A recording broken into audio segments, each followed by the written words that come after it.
जेलजीले कहाँ चौरासी पुर्थ्यो 82 बजाइदियो तर अब जे भयो भयो त्यो बाटो होइन जे जसरी भयो जुन तरिकाबाट भयो देशका संरचनाहरू जले हामीलाई दुःख छ तर त्योभन्दा पनि धेरै त हाम्रा सपनाहरू जलेका छन् त्यसलाई चाहिँ खरानी दिनु भएन नि त्यसमा बचाउनु पर्यो नि दरबार बनाउला संसद भवन बनाउला न्यायालय पनि बनाउला तर वर्षौंदेखि खरानी भएको हाम्रो सपना कसले बनाउँछ हामी बनाउँछौँ हामी सबै जेनजीको साथ बोकेर हामी जेनजी भाइ हो रवि दाई पनि साथमा छ के चाहियो हामीलाई बस जेन भाइ र जेनसी मिल्न पर्छ अब जेनसीलाई जहाँसम्म मिल्ने सवाल छ जहाँसम्म सँगै जाने सवाल छ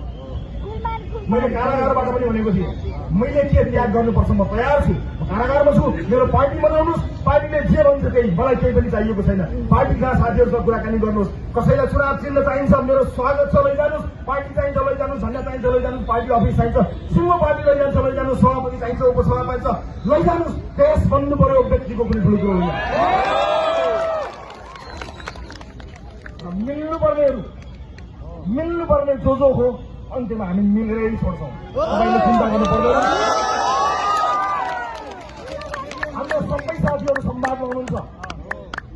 हाम्रा सबै साथीहरू संवादमा हुनुहुन्छ मेरो एउटा मात्र प्रश्न छ अन्त्यमा यो मिल्ने भन्ने कुरा साथी हो टाउको ठोकेर मिप लगाए जस्तो होइन र यो मिल्ने भन्ने कुरो एउटा चुनावका लागि होइन म एउटा चुनावका लागि राजनीतिमा आएको मान्छे होइन म एउटा पुस्ताको लागि राजनीतिमा आएको मान्छे सिङ्गो पुस्ताको भविष्य नबनिन्जेल मिलिरहने भने मिलाउ नभए नमिलाउ क्या गर्ने नाम पहिलो लिस्टमा मैले आफ्नो नाम चलाएको त्यहाँको सभा एउटा पुस्ताका लागि मिल्ने हो भने पहिलो त्याग रवि लामिछानेले गर्छ एउटा चुनावका लागि मात्र हो भने आइएम सरी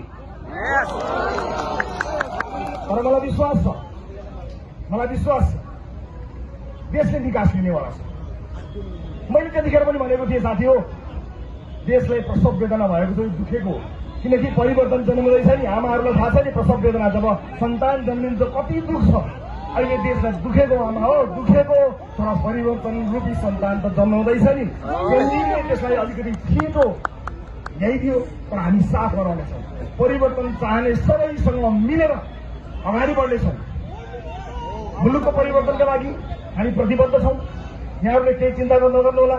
र अर्को कुनै भव्य सभाका लागि म फेरि पनि आउनेछु यहाँहरू समक्ष फेरि पनि बस्नेछु